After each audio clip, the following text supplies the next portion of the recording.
What's up? This is Rebel Radio. What up? What up? This is DJ Newmark. This is Peanut Butter Wolf. It's your boy. It's okay. Keep checking out Rebel Radio. Rebel Radio. This is Rebel Radio. We're in the place right here. Rebel Radio is going down. Would you say Rebel Radio? Oh, wait. Let's do it again. Rebel Radio. What's up, Rebels? Welcome back to Rebel Radio, the weekly show where I bring you the rebels who are shaping our culture. I'm your host, Josh Levine. This week, man, we have a good one for my old school hip-hop heads.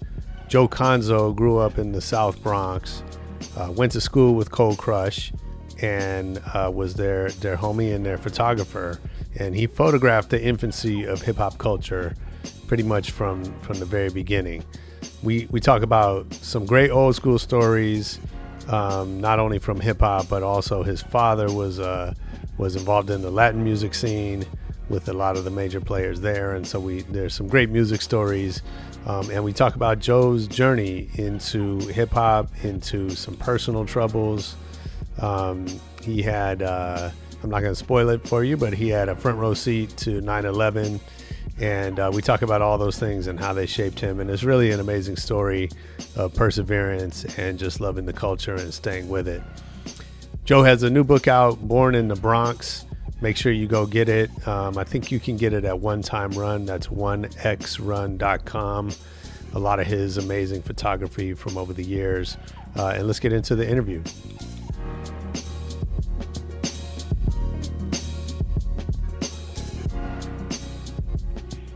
Some of these hip hop heads, barely speak English, but they can say Joe Conzo, Cold Crush Brothers. Can I have your autograph? You know what I mean? Yeah. It's just mind blowing. That's amazing. Well, cool, man. Well, I'm excited to talk to you, finally meet you. I want to talk about Born in the Bronx. I want to talk about you and your journey and all this. So if you don't mind, take me back to the very beginning. I know you grew up around music, before hip hop. First of all, do you remember the first record you ever bought for yourself? It had to be the first record I ever bought for myself was probably a Mandrill record. Dope. The Dope. Cover of the with the ape on it. With the ape morphing into that was probably one of my first records I ever bought. I grew up in a music household because my mother was a dancer. She graduated from Performing Arts High School. Mm-hmm. She was supposed to be in the traveling production of West Side Story. Oh, wow. But she became pregnant with me. And the joke in the family was that I ended her dancing career. And then my dad was a struggling conga player who was befriended by Tito Puente. So that became a, long historical friendship for years. So, I grew up listening to Miriam Makeba, to, Tito Puente, to, you name it, a whole gamut of musicians.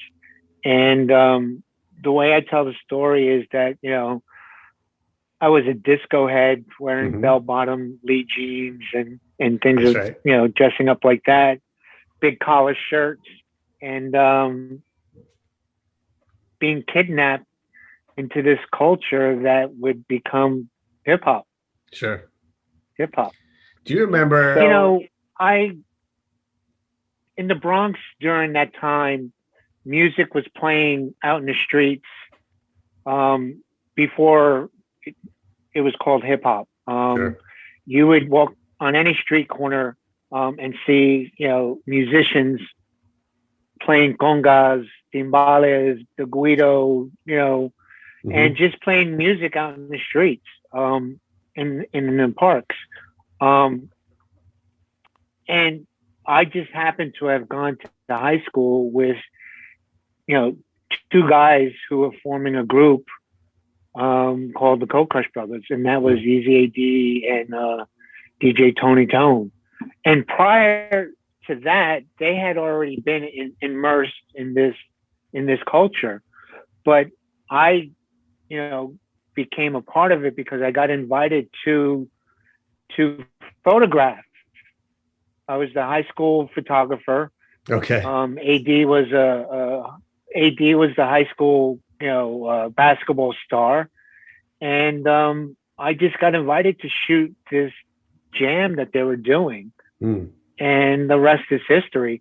But to me, the beginning was like, say 77, 78, maybe a little bit earlier than that. Yeah. Before Rapper's Delight, and, music was just so prevalent in the Bronx and in New York City at that time. Yeah. Talk about Cold Crush a little bit. I mean, to me, I've always thought of them as kind of the unsung heroes that, we've heard the stories. There's movies made about, some of the other cats, Kool Herc and Grandmaster Flash. And, I think there's other people whose stories have really been told. And those guys, had a huge impact and influence on the culture at the time, but I don't think their story has been told as much. So and I've seen you refer to them as the greatest hip hop group ever. So tell me about that for you. I'm a little biased, but it's okay. You got to understand the foundation of this group. You had a writer, as in Grandmaster Caz, who was doing these verses based off of, Gilbert O'Sullivan, the famous, songwriters, and it was just so uncommon to hear these cadences in these verses, these bars, so to speak, based on, I don't know, lack of better words, white, songwriters, so to speak. Sure. Yeah. But this is what we grew up on. There was no FM radio at that time. Well, maybe it just came about. Yeah. But we were all growing up listening to Cousin Brucey on, WABC radio, and AM radio. And to have Caz put pen to paper on these writers, it was just phenomenal, and then to the harmonizing of four teenagers on a mic was just incredible. And then you throw on top and you throw in there routines, you throw in, smoke machines, you throw in, outfits for their shows. It was a show that you went to. It wasn't, four guys on a mic walking back and forth rapping as like you see today. It was a full out production. You know what I mean? And then, for them to have the foresight to get a photographer like me, who I would shoot their shows, run home, develop 100 8x10s. So for next week's show, we can throw out 8x10 photos. Oh, wow. That's cool. It's just phenomenal. And then, to incorporate my images on flyers that Buddy Esquire Phase 2 were doing. This is all before the internet and this, that, and the other. We'd break into the school, mimeograph room. There was no Xerox machines at the time. So you would have to use a mimeograph machine, burn a stencil, make up 1,000 flyers, and pass them out. They were just so ahead of their time, where, their reference, in Jay-Z's records and TV shows like Empire, and, and it's sad that they never, they had 2 record deals at the time, punk rock rap, The Weeknd, which were, whack ass record deals and whack ass records, pretty much. The only real success or close to success was a Fresh Fly Wild and Bold. You know what I mean? But, we're talking at a time where, they were teenagers, no lawyers involved, no nothing, Sure. and just signing away their life. Yeah, and I think it wasn't a business at that time for most people. No, right? it wasn't. Nobody really thought that it was going to be what it is, or not to even think about that stuff. No. Today we're celebrating what? The 39th, 40th anniversary of Wild Styles, the movie. Mm-hmm. Yeah. I have pictures of them signing the contract for the movie with Charlie Ahern. Cool. Nice. And if memory serves me correctly, they each would receive 50 cents divided up 60 ways. I mean, Wow. 6 ways. Yeah. For the rest of their life. You know what I mean? But, kudos to Charlie Ahern, who still writes them a check every year, whether it's a couple of $100. Sure. You know what I mean? But like nobody knew or had the foresight that this would become a $1 billion industry. Of course. And so, what were you thinking at the time? So you're taking photos and you're part of the group in a way, right? And now I think now artists are like, they know that the filmmaker is essential to that team.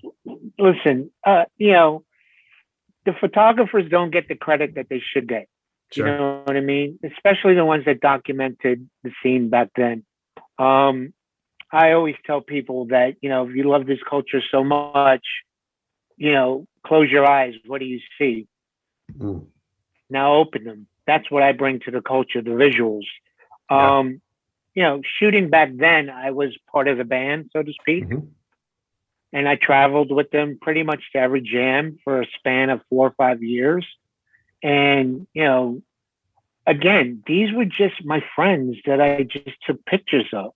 Yeah. I had no idea, or I had aspirations of becoming a world famous photographer and traveling and working for UPI, API, Playboy, all the big magazines, this and the other.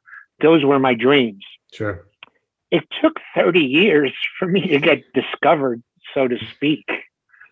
But, again, I was just living the moment, and, everything was about next Friday and next Saturday. Right. And I had nobody was publishing, pictures from that time. Nobody was giving us airplay. Even after Rapper's Delight, that was a fluke that just got on the radio because of who put it out. That's right. Sylvia Robinson, but that's when things changed. Things changed. It became a commercial, and everybody tried to put that on wax. And Bobby Robinson and all these, pop-up labels, and and the Cold Crush just didn't have the success as some other groups did, or reap the benefits. Sure. But could go toe to toe with anybody, toe to toe. Yeah. And their underground success is rivaled pretty much by nobody. Yeah. It's easy to forget that life went by sometimes weeks, months at a time for us without being photographed. Right. And now, like I have an 11-year-old son, I've been taking pictures of him almost every day of his life just because, it's there. But we didn't grow up that way. Right. Like, and so how do you think about that essence of like documenting a moment and a culture, and how is that different today versus when you were coming up? Well, first and foremost, I had a love and passion for the art form of photography. I was a chubby little kid, with a big Angela Davis afro. Wasn't that athletic, wasn't that, gifted, didn't have the gift of gab. Wasn't a DJ or MC or, a B-boy or anything like that.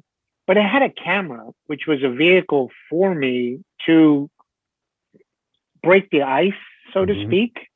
And I walked around with a camera all the time, not knowing that I'd be documenting a genre of music, B, a moment in time in the Bronx that it was going through when the Bronx was burning, C, the social activism that was going on, and D, the flip side of this hip hop music was the Latin music explosion that was going on. My dad was Tito Puente's personal confidant that I got to hang on his coattail and meet all these Latin giants that I referred to as, Tio and Titi, which means, uncle and auntie. Right. And just take pictures. And if it wasn't for the support of my mother, who supported my passion in photography, we probably wouldn't be talking. She allowed me to build a darkroom in our second bathroom where I spent hours developing my skills, developing my film. I'd, go buy a nickel bag of weed, put on a Cold Crush Brothers tape from last week, drop it in the boombox, and just spend hours in the darkroom developing film and pictures, not knowing that I was documenting something, So again, it was the support from my family because of my love and passion. I did a year and a half in School of Visual Arts, which is a fine arts college in New York City. Had to drop out because we couldn't afford it. But it was just a love and passion, and it was the support of my photography. And, photographers were a dime a dozen back then, dime a dozen. And I couldn't get a job. I had several jobs at a high school and during college, working for fine arts photographers, honing my skill with large format cameras and things of that nature. But then came the drugs, and the cameras and the equipment were sold off, and those I call my lost years, so to speak. But if it wasn't for my mother saving my negatives, again, Cornell would not have, 10,000 of my negatives today that you can do research on. I probably wouldn't be speaking to you, like I said before, and probably wouldn't have had the journey that I've been having the last 15, 20 years. Sure. Yeah, that's incredible. And the drugs, they come with the culture, they come with youth. And they affect us all differently. Some people dip in and out, and some people, check in and stay for a while or forever or whatever. And that's, as you said, that's part of the journey. It's sad. To me, I was always afraid of drugs because my father was a heroin addict during my younger years, and remember, the trials and tribulations he went to. So I swore drugs off, but then it became a social thing of hanging out. Sure. And it started out, like any addiction, you start with the small stuff and you work your way up to the big stuff. Yeah. And when I experienced death for the very first time, that was a pain that I had never experienced. And that was the death of my grandmother, who was the matriarch of my family. And I turned to drugs. And that was, a mistake. And it turned out that every time I experienced something, that's what I turned to. And next thing you know, I was homeless and, selling off all my equipment and shit. But, my bottom was getting arrested for the first time and spending 24 hours in central booking in jail. And when I went before the judge, I just threw up my hands, and he was like, you got no record or anything like that. I'm going to cut you a break and mandate you to a drug program. And I haven't looked back since. It's been 30 years. Nice. Yeah. That's great to hear. So what do you turn to now when those moments of pain or loss come up? I listen, it's funny. Somebody asked me that same question the other day. Faith. Mm-hmm. Faith. Because I know, being a young 58-year-old man, that this too shall pass. Right. Whatever you're going through, and if it doesn't kill you, is going to make you stronger. So I've had some ups and downs, and 9/11 and cancer and all of that, and it's the faith and support of my wife and my family that gets you through it. And you will survive. You will get through it. You will get through it. It may take some time, but you will get through it.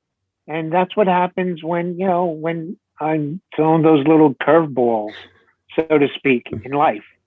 Just deal with it on life's term, and you'll get through it. No, I love hearing you say that. I mean, I think that our, the obstacles, the trials and tribulations we face that's what make us who we are. And, certainly not always fun in the moment, or maybe never fun in the moment. But, I think having that perspective, right, that, this is temporary and we're going to make it through. So, you mentioned 9/11. I know you were an EMT, I believe, on site at the World Trade Center. Am I right? Yeah. So, I mean, I come from a family of activism. My grandmother was affectionately known as the Hell Lady of the Bronx. My mother started the first drug rehab for women with children in the entire country. Wow. And I needed to do something along those lines.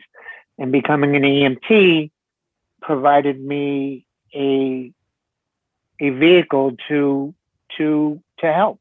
Mm-hmm. And I tell people, being an EMT for all those years, next week will be my 3rd year anniversary of retirement, that, saving lives and delivering babies, how much more fun can you get out of that? and it was an amazing career. And to be an EMT or paramedic in any city in this country or anywhere, you have to be sort of an adrenaline junkie, so to speak. Mm-hmm. So, it was fun helping grandma who fell and took her to the hospital and, things of that nature. But, we wanted the good jobs, the shootings, the stabbings, the people jumping off the buildings. And, as crazy it might sound, but, that's what being an adrenaline junkie is. And when 9/11 happened, my partner and I had to be there. We had to be there. And, we were one of the first ambulances from the Bronx to arrive down there. And, just to roll the tape back for a second, heading down there, it was just one plane into the World Trade Center. And after we heard on our radios that a second plane hit, the word terrorism started coming up.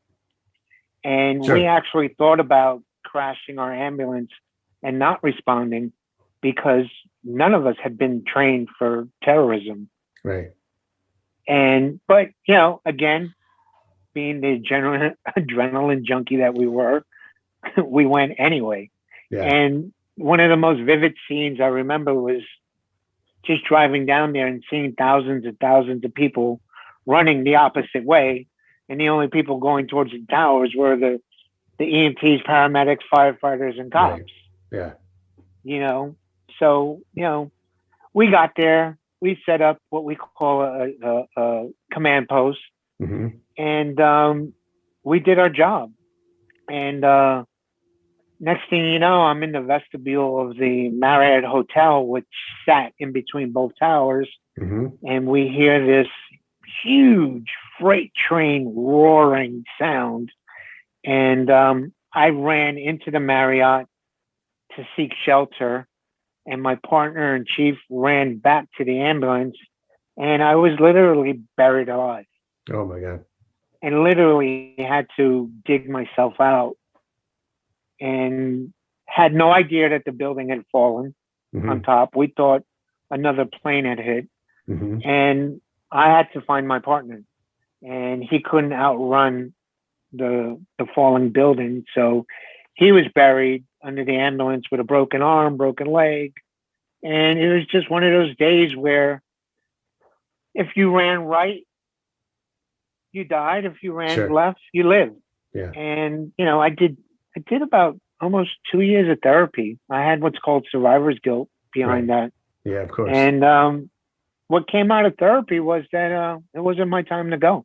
It wasn't my time to go. And I used the principles of recovery that I still use today to get through those moments of faith. Yeah, well, thank you for sharing that. That's an incredible story. I can't imagine what that was like to go through. I'm curious, now we're 20 years later, and obviously... Isn't that crazy? Yeah, Isn't that it's crazy how fast that was, right? 20 fucking years next month in September. Yeah. So, looking back from today, how did the experience change you? And again, you're a guy that captures these moments, right? With the camera. So what are the moments that stay with you from that experience, and what do you think impact it's had on you since then? First of all, to appreciate life more, and appreciate each day more, so to speak. It afforded me to get back into my love and passion of photography, because up until that time, I was just sporadically taking pictures and stuff. And it was right after that I got a phone call from Henry Chalfant, who was doing Mambo to Hip Hop, and wanted to license one of my images he had seen on Charlie Chase's mantle. Oh, wow. And I'm like, license? Okay. Ma, you still have my negatives? Oh, man. He goes, yeah. Okay, I'm coming over to get them. And it was just, like, wow. Licensing an image, for this documentary. Yeah. Becoming a source of income, and becoming a, being rediscovered, being discovered, so to speak, because up until then, Henry Chalfant, Martha Cooper, all these, Ernie Panicoli, Jamel Shabazz, there are people that I looked up to, who were doing these books. And I'm like, I can do that. I have a lot of stuff that people refer to or speak about that has never been seen. And it was right after 9/11 that, I got a hold of my negatives and started learning how to shoot digital, because I was still shooting rolls of film. Digital photography was just coming into play at the time. Our little cell phones were, I don't think they were taking pictures at the time. And if they were just such a small file. The little tiny thumbnail. Yeah. Thumbnails and stuff. So I had to teach myself digital photography. But, 9/11 just put things into perspective for me. Yeah. Where I had to appreciate life even more, because it was more precious. Because again, that day, thousands of people died, and why was I still alive?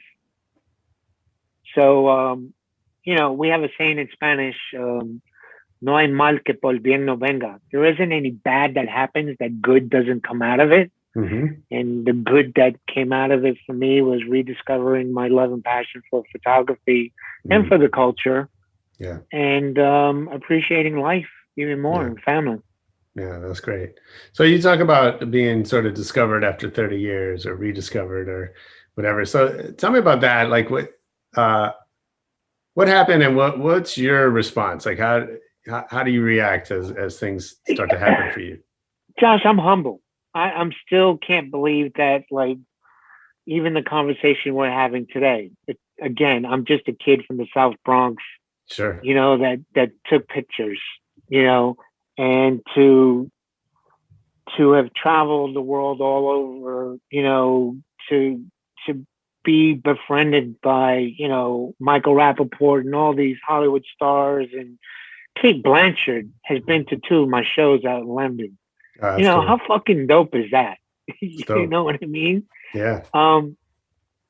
Putting out these books and stuff. It's just a humbling experience. And, again, people knew who I were in certain circles, so to speak, but those were small circles. Right. I wasn't known like the Martha Coopers or the Jamel Shabazzes or Ernie Panicolis or Henry Chalfants. They knew me or heard about me and stuff. So getting to meet them after, acquiring my negatives, getting my negatives back was pretty dope. And after, Henry Chalfant licensing my image, and next thing you know, VH1 is calling me, MTV, all these people. And it's just, wow. I have a body of work that predates Martha Cooper and Henry Chalfant and all these other people. Yeah. And, not to begrudge, or I don't know what word I'm looking for, but Bill Adler puts it so eloquently in Jeff Chang's book, The Aesthetics of Hip Hop, saying Joe Conzo is one of the greatest, if not the greatest, hip hop photographer, because he comes from the culture. Right. And within the culture. Yeah. By the way, we have Jeff Chang coming up on the show next week. That's dope, because I'm in Jeff's new book. Jeff's an old friend. And Brett used my image for the new revision of Can't Stop, Won't Stop. Oh, yeah, that's right. And nice. It's all so the circle gets smaller. That's cool. Now I forgot my question. But you talk about Bill Adler, and so what is different? And respect to all those people that you mentioned, but what is different about coming from inside the culture and documenting it versus coming in from the outside? Again, it's just, I was that fly on the wall, so to speak. People would look at me back then and just, oh, that's just Joe. He's okay. Right. It wasn't where I took a train from downtown to take pictures of the little blacks and Puerto Rican kids spinning on their heads or riding on the walls and things of that nature, and gaining their confidence, so to speak, to hang out with them. Yeah. I was one of those little black and brown kids within the culture, but, just taking pictures, so to speak. So again, I went to school with some of the founding fathers of the culture. And so I had that carte blanche to walk into any jam or club or school gymnasium to take pictures, because I was down with the Cold Crush Brothers, so to speak. Right. And, it's just, it's a different perspective, so to speak. Yeah. Love Ernie Panicoli. He has a different style of shooting. Love Henry. He doesn't consider himself a photographer, but he's taken some dope shots. Charlie Ahern, same thing. Yeah. Martha has a long career of being a reporter, and her style is her archives is just untouchable. Right. Untouchable. You know what I mean? Sure. But, she comes from a reporting background as a reporting photographer. And it's just a different style. Jamel's style is different, and it's just, but we all complement each other. You know what I mean? Because we've all traveled together and exhibited together, and we're such a small, tight-knit group of documentarian photographers that, we'll bounce stuff off of each other, or, when we get these offers, licensing deals, the people that are trying to license my image, oh, Jeanette's on board, and Martha's on board, and Jamel, like, okay, I'll call them up. How much are they paying you? And we'll all be in sync. You know what I mean? That's how small the circle is, because there was only a handful of us taking pictures back then. So when you start getting those calls, right, and you start licensing, and as you mentioned, kind of things start happening. Do you is there a game plan? Do you go think about, okay, what am I going to do with this momentum? Or is it just like, play it as it comes? I play it as it comes. Again, I've been blessed with a career with the New York City Fire Department that my pension check comes in every month, regardless of any fucking pandemic or anything else that's going on. I can't imagine being a freelance photographer or making a career, a single career of being a photographer, going through this pandemic. You know what I mean? Yeah, absolutely. Jamel, I don't know if you know this, 20 years with the New York City Correctional Department. So, his pension check is coming in regardless of what's going on. Ernie also retired, I think, from the communication world. But, I got to give kudos to like Martha and all these other, documentarian photographer, for making a living all these years. For sure. And surviving. So I'm humbled every time I get a request to license an image. I really am, because as sarcastic or whatever word you want to use, it's gravy for me. Right. It's gravy. Yeah, for sure. And I also get to pick and choose who I charge and who I don't charge. You know what I mean? So I often donate my images for, academia, publications, and this, that, and the other. But, if you're Red Bull or MTV or VH1 and this, that, and the other, you're going to pay. Yeah, you should. Because I know you have the budget. Yeah. I know you have the budget.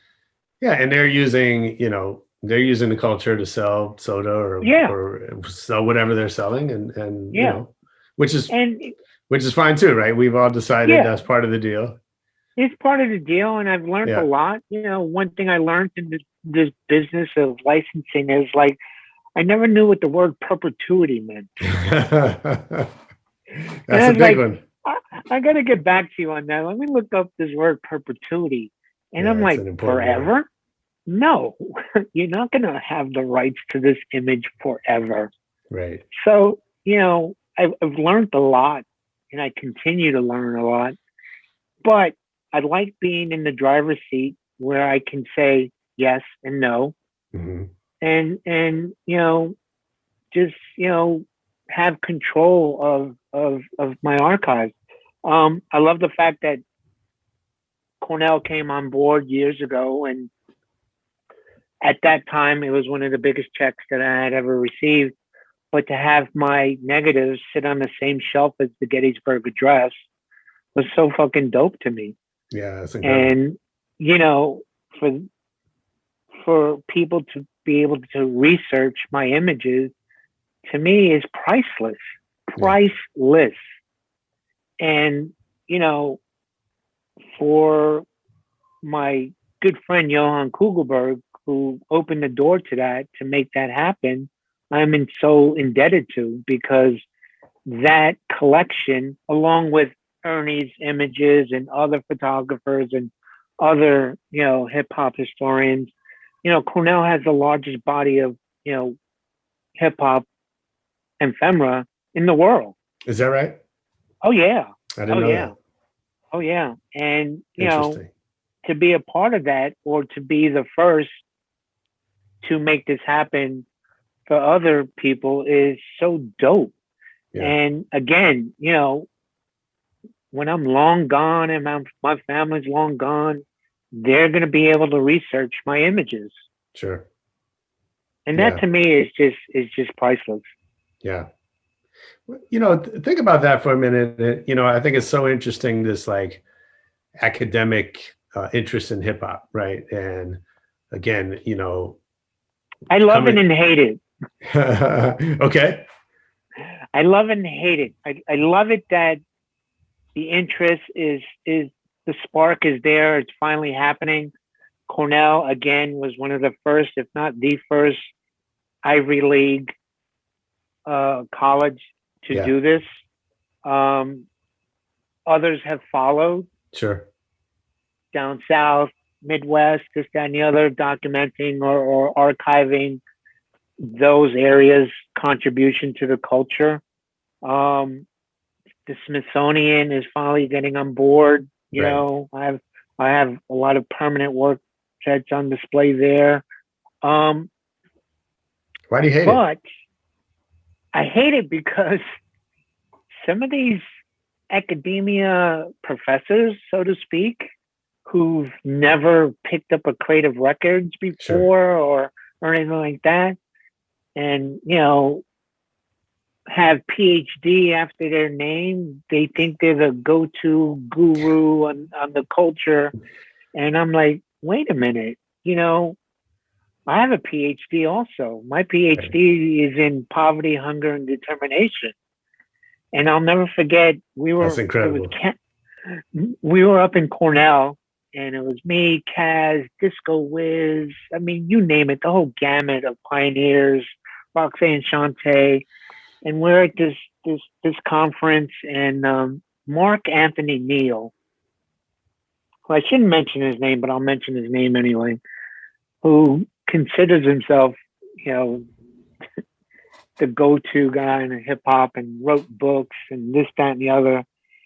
He's using my images as references and talking, and there's an image of Kaz, and he starts talking about Kaz. And Kaz gets up in this auditorium of about 300 people. And it's like, why are you talking about me? Like in some past tense or anything like that. Yeah. I'm here. Yeah. I can still speak about me. And, I should be up there at the podium, which is so true. Yeah. Which is so true. I was in Germany at this conference, and Trisha Rose, I think is her name, who wrote God knows how many books on hip hop. And, she gets up and introduces herself, and she's got a PhD, MSDW, this, that, and the other. And she's talking, and, she's using these big, old, $20 words and this, that, and the other. And the audience, mostly young kids, they're like, just looking at her. Right. And I get up and I said, listen, I don't have a PhD. My PhD is in poverty, hunger, and determination. And they went bananas. Of course. They went bananas. Yeah, and, I'm not surprised. I spoke from experience. Right. Not from a research point of view. Sure. And not to take away from academia or anything like that, but it's like, people like Grandmaster Kaz, people like Africa Bambaataa, who was bestowed a visiting professor title for Cornell a couple of years back, they're the ones that should be speaking and teaching these classes, while they're still here. Yeah. While they're still here. And Kaz speaks very well, and so do the majority of the pioneers. And those are the ones that should be speaking, not these professors, so to speak. No, I mean, look, I think you're totally right. Hip hop and maybe music in general, but hip hop in particular has done a really bad job of, creating opportunities after after your career as a recording artist, right? And you think about in professional sports, guys go on to become commentators, or they work in the front office or whatever. And I think we've seen very little of that. There's a couple. Jay-Z went and became president of Def Jam, right? But that's rare that something like that happens. And so I think as a community, we've done a poor job of taking care of our own.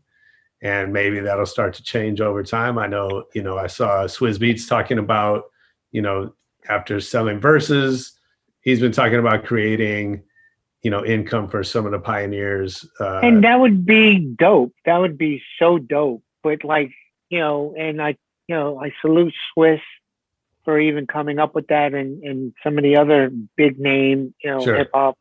But who's a pioneer versus a legend? Fair, of course. You know what I mean? Yeah, absolutely. And we speak about it all the time. Kaz coined this phrase, a lioneer. And basically, okay, you were there back in 77, 78. Right. I saw you carrying the record crates for Flash. Doesn't make you a pioneer. Sure. Doesn't make you a legend either. Of course. You know what I mean? Yeah. It's like, what have you been doing since then and continue to do today? Right. And Kaz is a perfect example where was there at the beginning and still continues to do what he does best today. Yeah. Whether it's a Hush tour, whether it's promoting, hosting the Tools of War Park Jams for 20 plus years, he's still immersed in the culture. And not too many people can say that. Well, let's give a quick shout out to Christy for bringing us together, Tools of War. Please. Not only not only for introducing us, but for all the work she does with Tools of War, really continuing to bring the culture. I mean, Christy and Fable, who I grew up with, has done and continues to do a phenomenal job in promoting the culture, the true essence of the culture, so to speak. Yeah. And I was fortunate that I got to document their hard work over the years with the Tools of War Park Jams, becoming the official photographer for them in the beginning, and then opening up the doors for other photographers to document, and always supporting what they do. You know what I mean? Because it was from a grassroots effort. It wasn't about a paycheck or anything like that. It was supporting the pioneers and giving them a platform. And, up until the pandemic, people from all over the world would plan their summer vacations around these park jams. Right. And Absolutely. that to me was so dope. So dope.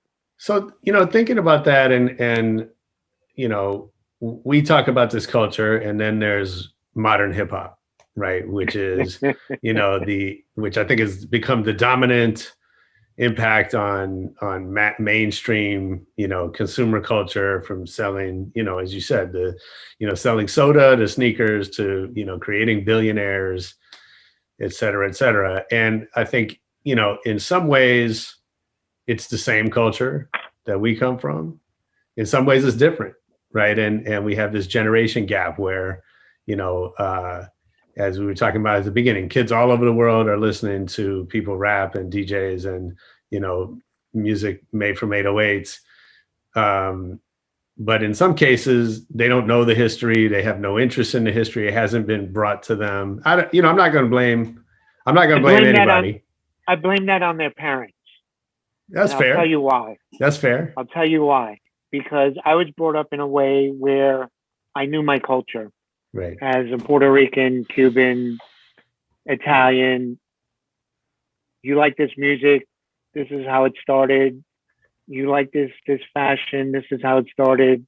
That was my upbringing. Yeah. I love photography.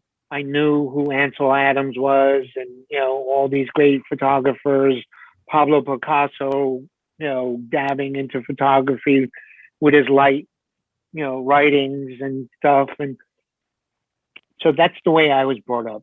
And, my son, I'll use as an example, could recite Young Jeezy, Lil Wayne, this, that, and the other's lyrics, but doesn't know who the hell, Grandmaster Caz or the Cold Crush brother was, is.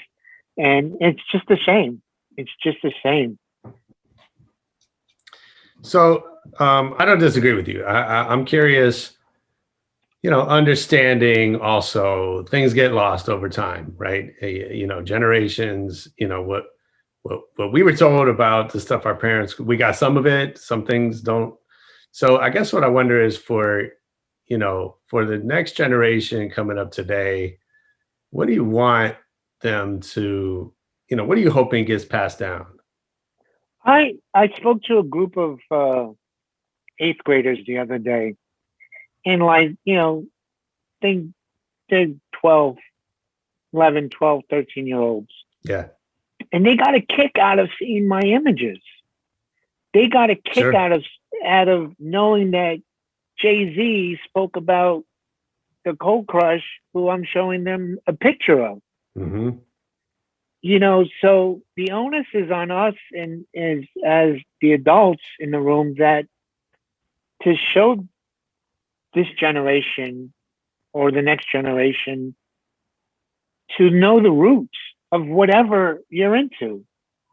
Yeah. Whether it's punk, rock, hip hop, country, music, or whatever, to know the roots. And you just appreciate it more when you know the humble beginnings of the roots of something that you love so much. Right. My dad always told me a story, John Coltrane, Tito Puente, and all these people, they were more famous overseas than they were here. Yeah, definitely. Because, us as Americans, and that term ugly American, we tend to discard what's old because we want what's new. Yeah. And even though we created it, it becomes old in a sense, and we discard it. And it's a shame that all these musicians that I just mentioned, and artists also, have to leave America to recapture or to just to be appreciated and loved more overseas, because that mentality doesn't exist over there. Sure. My first exhibition was in London. Oh, wow. Because nobody, and I'm talking about the Bronx Museum, you name it, here in the States wanted to do. Mm-hmm. And after 2 or 3 exhibitions overseas, the phone was ringing off the hook to do exhibitions here in the States. Right. And I'm like, you gotta wait. I'm going back overseas, maybe next year or something like that. Yeah. And it's the God's honest truth. Yeah. God's honest truth. I get it. So let's talk about the book. So Born in the Bronx came out, I think, what was it, 2007 originally? 07. So tell me about why, you're re-releasing it now. And I see you got a lot of cool stuff. It's not just a book, right? There's a whole. No, it's something that, I was so fortunate enough to be introduced to Johan Kugelberg, a Swede that came here with $200 in his pocket in the early 90s and was an A&R person for a few record labels and was into punk and got into hip hop and just started collecting, rare hip hop albums. And Grandmaster Caz introduced me to him because he asked Caz one day, by the way, did anybody take pictures back then? And Caz was like, yeah, this guy named Joe Conzo, Joey Kane, he took some pictures, this, that, and the other. And, I met him and he was just floored. He was like, "Oh, these are the lost Dead Sea Scrolls. These are some of the earliest images I've seen. This, that, and the other. They should be in an exhibition, and this, that, and the other." And I'm like, "Yeah. Are you gonna buy anything?" Right. So he went and put together an exhibition called Born in the Bronx, which traveled all over the world. And after it traveled for a few years, he brokered a deal with Rizzoli, and we did the book Born in the Bronx. And came out in '07. And I refer to it as a scrapbook, a family scrapbook, because everybody involved with it is a pioneer, pretty much. From Bambaataa, Grandmaster Caz, LA Sunshine, Disco Wiz. I mean, yeah, everybody. And that's how I wanted it to be. That's how we wanted it to be. Yeah. 10,000 books were made. Good, successful run. We tried to get Rizzoli to reissue it. It fell on deaf ears. They went on to do other hip hop books because Born in the Bronx was their first hip hop book that they had ever done. And the rights reverted back to us. And Johan and I had spoke about it for years to re-release it, even as an ebook. But the publishing business is a hard business. Sure it is. It's a hard business. Yeah. We got good money up front. I've never seen a dime on the back end of the first release, which is okay because I got to travel the world off the book. Gave me a new audience.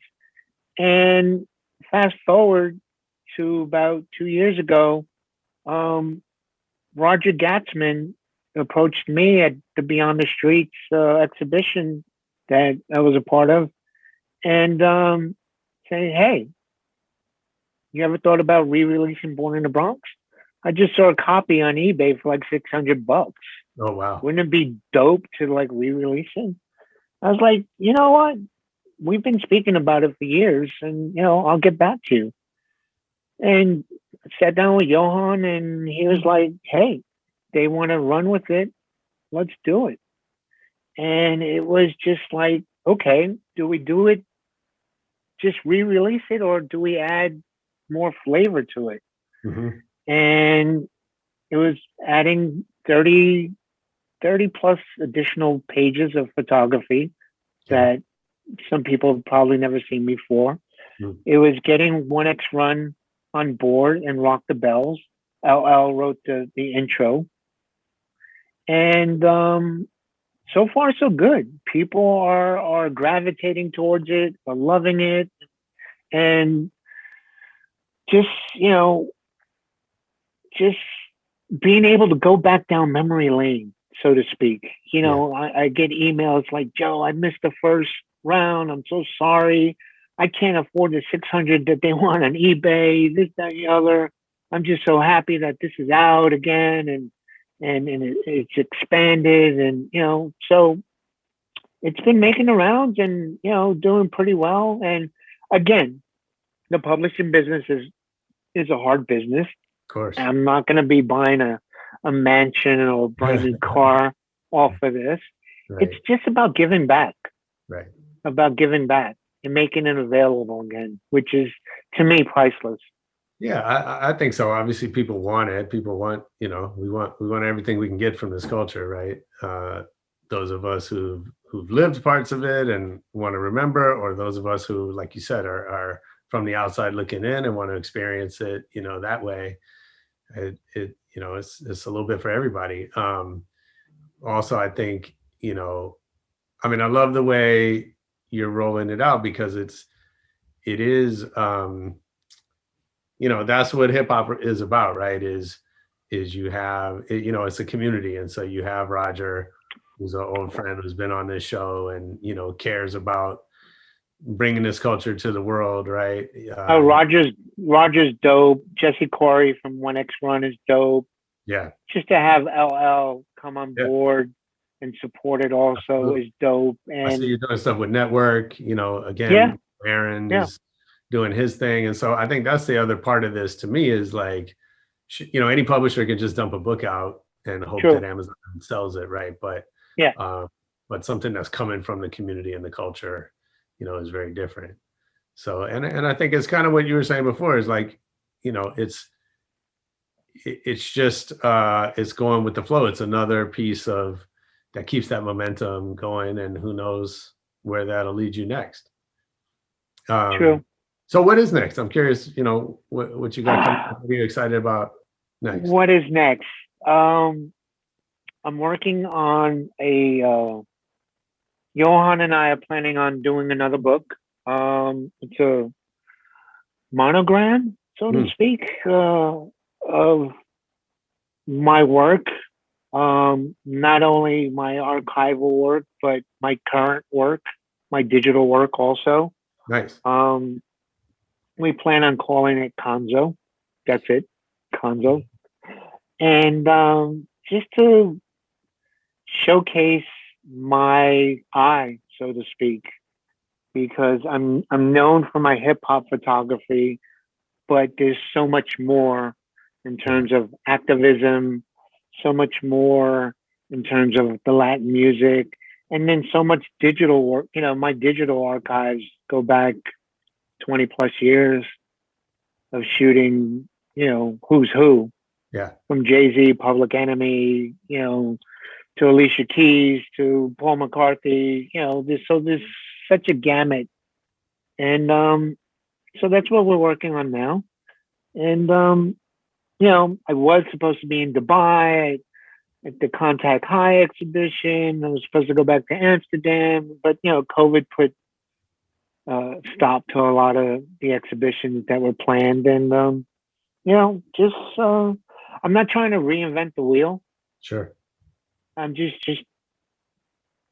and it's not even about staying relevant anymore. I think I'm relevant when, open up the history books, my name will be there and stuff, but it's just sharing more of my work, so to speak.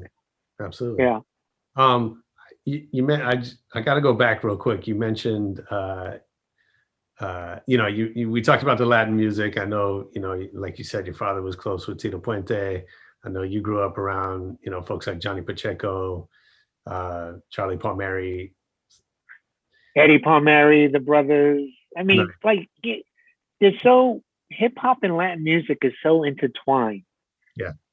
Look at Sugar Hill Gang's first album. On the album cover, it says special appearance by Tito Puente. Mm. Tito Puente played on their first album in 1980. I don't think I even knew that. Well, look at it. That's It's crazy. just so mind-boggling. You know what I mean? The king of Latin music playing on the first, hip-hop group, so to speak. And, my father tells me the story of Morris Levy, a famous mafia music producer back then, calls up Tito Puente and says, listen, Sylvia Robinson wants you to do a tune on this so-called hip-hop thing going on. And back then, not too many people said no to Morris Levy, or Mo Levy. And my dad tells me the story, how they drove to Inglewood or New Jersey and laid down a track. And Tito was known as one take. Mm-hmm. Tito, he'd do most of his recordings in one take. That's how much of a genius he was. And, just to know that history, and then, Master G, 20 years, 30 years later, I have him on video talking about how he didn't know who the hell Tito Puente was because he was a 17-year-old kid. But seeing this guy, play the timbales on one of the songs was just amazing. That's incredible. And he would find out years later. But, that's another part of my archives that doesn't get as much attention as my hip hop archive, so to speak. So what'd you learn from the time you spent around those guys? Professionals. They were making records long before hip hop was making records. Sure. They partied a lot harder than some of the pioneers that I grew up with. You know what I mean? But constant professionals. And again, they embrace me as one of their own. That's Joe Jr. He's okay. Shooting at Madison Square Garden, or one day I'm at a recording session. I think D&D Studios. I'm not sure what studio it was. I'm taking pictures of Tito, rehearsing for an album and stuff. And right next door were the Village people rehearsing. Oh, wow. And seeing them come over to see Tito, that's how great Tito was. Sure, yeah. Was just amazing. And to see the Village people who were at the height of their career right next door to Tito Puente was just one of those stories you never forget. That's so cool. And it's just, constant professionals and, again, family. Yeah. Family. They're leaving us quicker than I want to. Yeah. Johnny Pacheco just passed away a couple of weeks ago. Eddie Palmieri's got to be 80-something years old. He's still performing. I shot him right before the pandemic. He every time he sees me, he's like hugs and kisses, and it's just another pioneers. Sure. Pioneers. Absolutely. All right. I got to get a little lightning round before we let you go. What's your favorite city to travel to? Amsterdam, the Netherlands. Been there like 6 times, and not for the for the openness of their drug paraphernalia and all that, but for the love. Yeah. For the love. There's an event that goes on out there for the past 5-6 years called Urban Matters, and they bring me out there every year. Yeah. Yeah, I mean, they definitely get hip hop in a big way. I've been out there. Big time. B-boys on the streets and they get and it. Germany too, Berlin. Oh yeah, for sure. Yeah. Who's your favorite DJ? You're gonna get me in trouble. You can pick more than one. Tony Touch, I got to give mad respect to. Yeah. Of course, Charlie Chase. But currently, right now, Black Coffee. That's I'm a house head. I'm a house head, and just to hear his Afrocentric beats and this, that, and the other, his activism also. Yeah. Just Black Coffee rocks. Yeah, I had heard a little Black Coffee, wasn't really that up on him, and I stumbled into his show at Coachella, I think 3-4 years ago, and it was like it was a perfect moment. Like what he was doing was exactly what I needed to hear at that time, and with one arm. Yeah, incredible. With one arm, and there's honorable mentions, Oshulande, a handful of others, Khan, but I'm a house head. Nice, love it. What's the last great book you read? Josh, to be honest with you, I don't read that much anymore. Yeah. The last great book that I really read was Who Moved My Cheese? That's a good one. You know the book? Yeah, I know it, and they had a kids version when my kid was young. I used to read it to him over and over. It's a good book. Yeah, and it's like I come from a union labor background. I was the vice president of my union before I retired, and my good friend Pat, who was the president at the time, gave us all this book, Who Moved Our Cheese, and I'm like, wow. It just reinforced what I've already, for sure. How I live. And sometimes we need to hear those lessons over and over, or in different ways, for sure. Yeah. What movie do you think you watched the most in your life? West Side Story. West Side Story. It just the connection to my mother, the connection to growing up in a time where gangs were prevalent. The decadence, the decay around. I cry all the time. Mm. You know what I mean? I really do. Yeah. So yeah, it's a great movie. Who's somebody that you've learned a lot from that you haven't met?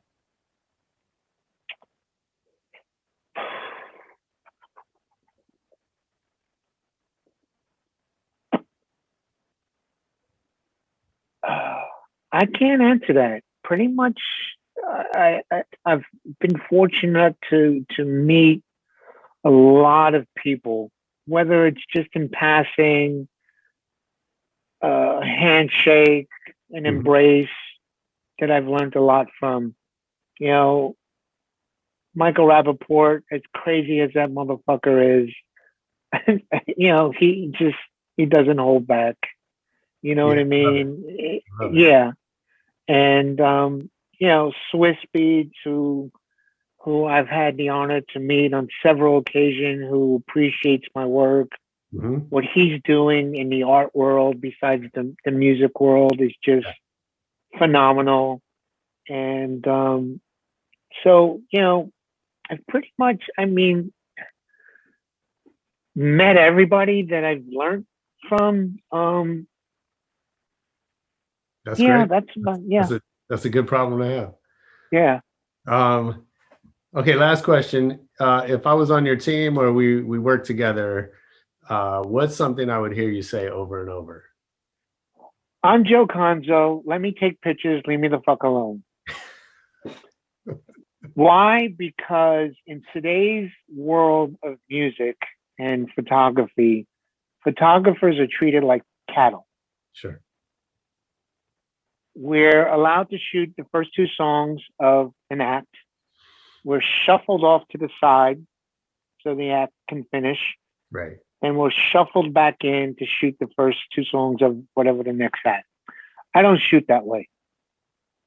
I don't shoot that way. If I can't shoot the way I shoot, I won't shoot your event. Perfect example was Rock the Bells. They had a long run of, I think, 6, 7, 8 years from coast to coast of putting on, you know, Rakim, Public Enemy, Wu-Tang, you name it. And they didn't know who the fuck I was. It was Chuck D that had to tell the promoters, like, that's fucking Joe Conzo. He gets a leave him alone pass, walk wherever the fuck he wants pass, Yeah. and I promise you, you won't even know he's there. Mm-hmm. And that's, if you were on my team, you would hear me say when I shoot events or anything, Yeah. just leave me alone. Mm-hmm. One, I know how to respect who I'm shooting, because if you don't want your picture taken, I'm not going to take your picture. Right. You know what I mean? Mm-hmm. Two, I know how to shoot the picture and get out the way. I won't become part of the act as you see other photographers up on stage all in front of the artist. I'm like, yo, you're not part of the act. Right. You know what I mean? If you can't shoot from wherever and not obstruct the show that's going on, you're not a photographer. Mm-hmm. And I'd like to shoot differently than everybody else. It's not about just the act. It's about what goes on before the act and after the act. So, perfect example, Chuck D, who I love to death, who respects me so much, you know, seeing Chuck D warm up before going on a crowd of 30,000 people, doing jumping jacks behind the stage and stretching and drinking water and things of that nature. Yeah. You know, just getting in the right mindset. Sure. Because his act is so physical. You know, moments like that you don't see. Right. And, you know, I want my images to stand apart from the 100 photographers that are in the pit. Sure. You know what I mean? Yeah. So if I can't shoot the way I want to shoot, I'm not going to shoot your event. You're not going to be in my next book, or you're not going to be in my archives. Period. End of story. I love it. Well, that's a great way to finish, man. I appreciate you. No, Josh, thank you for all that you do. Continue doing. I'm so glad that we connected with Christy's email blast, and Yeah, absolutely. Well, let's keep in touch. Hopefully, we'll meet up in person one of these days. yes, When, yes. when I'll travel again, dude. And everybody go get the book. Follow you. Where should people follow you on social media or online, whatever? All the social platforms, joeconzo.com, my website. Just type in Joe Conzo. Right. And yeah, support local artists. Right on. Thanks. Yeah, that was Joe Conzo on Rebel Radio. I hope you enjoyed it. I know I did. Make sure you go get a copy of Joe's book, Born in the Bronx, at 1xrun.com. And leave us a comment. Tell us what you thought about this one. Hit us up on Twitter or Facebook at Rebel Radio Net. You can find videos of a lot of our interviews on our YouTube page. And most importantly, come back next week for more Rebel Radio. Peace.